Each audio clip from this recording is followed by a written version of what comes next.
Shalom, Mejua-jua, Yahobu. Perkenalkan, nama saya Aprianta Simangunsong, umur saya 26 tahun. Saya akan mewakili Katolik Stasi Parimbalang. Dan saya akan menceritakan sejarah asal-usul umat Gereja Katolik Stasi Parimbalang. Pertama-tama, desa kami merupakan desa yang sangat terpencil di Kecamatan Munte. Dulu, Parimbalang merupakan perladangan di ladang Munte. Setelah perkembangan zaman, masyarakat di Munte datang ke Parimbalang dan membentuk sebuah desa yang bernama Desa Parimbalang dengan masyarakat kakak di bawah 100. Dan saya akan menceritakan awal mula masuknya umat Katolik di Stasi Parimbalang. Pada tahun 1990, umat Katolik di Stasi Parimbalang sudah ada, tetapi hanya berkisar 6 kakak.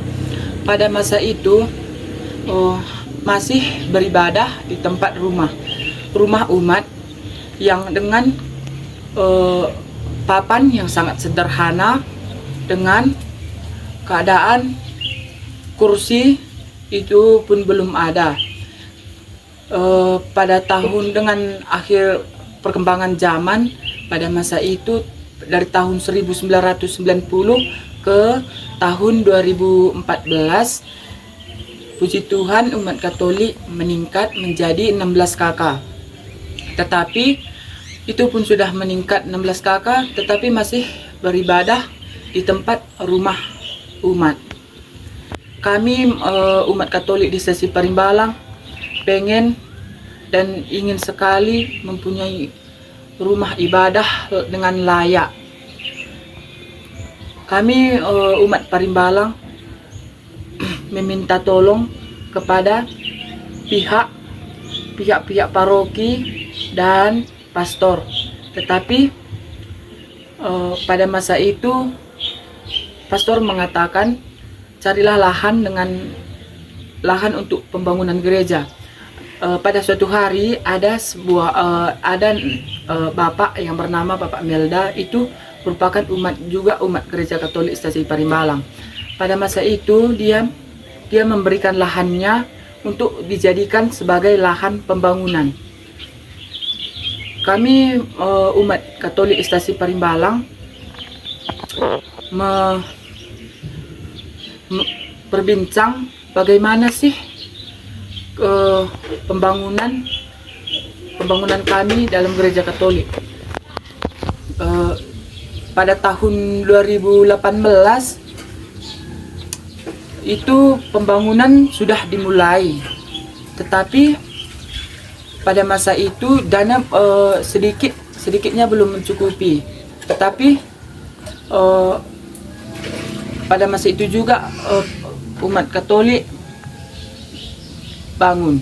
Jadi sebelum itu mari kita melihat bagaimana keadaan pembangunan Gereja Katolik Stasi Parimbalang. Ikuti keseharian saya. Dan ini merupakan tempat ibadah pada tahun 1990 pada masanya. Dulu sebelum Gereja Katolik Stasi Parimbalang dibangun, ini merupakan papan tergolong yang sangat sederhana dengan dan di dalamnya juga altar, itu pun masih keadaan yang sangat sederhana sekali. Jadi mari kita melihat bagaimana sih awal pembangunan Gereja Katolik Stasi Parimbalang sesudah dibangun. Oke, sekarang kita sudah sampai titik lokasi Gereja Katolik Stasi Parimbalang. Tahun 2014 ada seorang bapak namanya Bapak Pinem. Dia sudah meninggal. Dia memberikan lahannya untuk menjadikan pertapakan sebuah ibadah, yaitu Gereja Katolik Stasi Parimbalang. Inilah Gereja Katolik, teman-teman, Stasi Parimbalang. Oke. Apakah kalian tahu berapakah ukuran Gereja Katolik kami? Mari kita melihat secara langsung. Oke teman-teman, ini ukuran gereja kami ini berbentuk persegi panjang dengan ukuran 18 kali 10 meter. Di mana teman-teman bisa kalian lihat banyak kali tumbuhan yang kami tanam seperti tumbuhan hidup dan lain-lain. Mari teman-teman, sekarang kita melihat keadaan gereja yang sudah dibangun pada tahun 2018. Mari ikuti saya.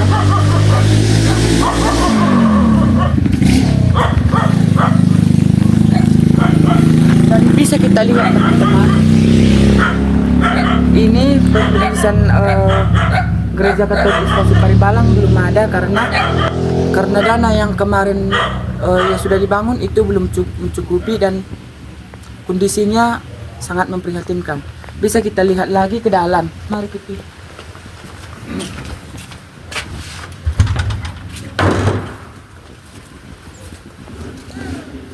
Oke teman-teman, sekarang kita sudah masuk di dalam Gereja Katolik Stasiun Parimbalang. Di mana pada teman-teman bisa kalian lihat sebuah plafon ini teman-teman. Kenapa belum ada pertanyaan kalian, kok bingung kalian, kok plafonnya kok nggak apa ya, nggak dibangun? Oke, saya akan menjelaskan. Ini teman-teman, kenapa belum siap dibangun? Karena dana yang sudah terkumpul kemarin itu belum mencukupi dan kondisi keuangan itu sangat menipis. Dan bisa kita lihat lagi ke dalam. Bisa kita lihat lagi altar. Ini dulu teman-teman, pada tahun 2019 gereja kami ini sudah dibangun dan siap. Ini altar kami ini teman-teman. Ini kondisinya belum ada kemarin karena keuangan, bisa kita lihatlah yang pertama tadi, keuangan sudah menipis pada masa itu. Ini kenapa sudah berdiri di sini altarnya? Karena kami umat Katolik di Stasiun Parimbalang yang berkisar 20 kakak, kami berbincang rapat diskusi untuk pembangunan sebuah altar agar bisa pemimpin bisa beribadah dengan layak. Dan bisa kita lihat lagi salib. Pada masa itu teman-teman, salib ini belum ada karena keuangan kami juga masih terlalu menipis gitu. Ini juga dikasih umat pada masa itu, dikasih ibu, tapi aku lupa nama ibunya, Ibu Pinang. Dan bisa kita lihat lagi, ini listrik. Dulu pada tahun 2019 listrik ini belum ada karena semuanya ini karena belum ada karena dana yang sudah dibangun itu tidak mencukupi. Ini juga teman-teman, ada seorang bapak namanya Bapak B. Simanusong. Dia masang listrik ini dengan keadaan yang sakit kemarin. Oke teman-teman, kami umat Katolik Stasiun Parimbalang sangat bersyukur dan puji Tuhan karena rumah ibadah di gereja kami bisa bangun dan kami bisa beribadah hidup dengan layak. Bukan itu juga, ada seorang orang tua, bapak ibu menikahkan anaknya di gereja kami, dan ini tempatnya. Dulu pada tahun 2014 sampai dengan 2018 umat Katolik di Stasiun Parimbalang berkisar dengan 16 kakak. Tetapi tahun berikutnya, ini tahun 2025, umat Katolik Stasiun Parimbalang berkisar 20 kakak.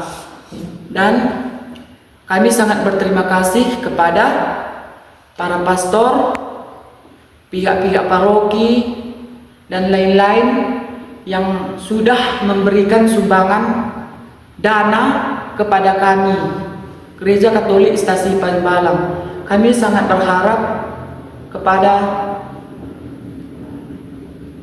teman-teman sekalian dan Bapak Ibu agar ini Gereja Katolik kami ini sepenuhnya belum lengkap karena dana yang sudah kami terkumpul itu belum terpenuhi. Kami minta doa kepada Bapak Ibu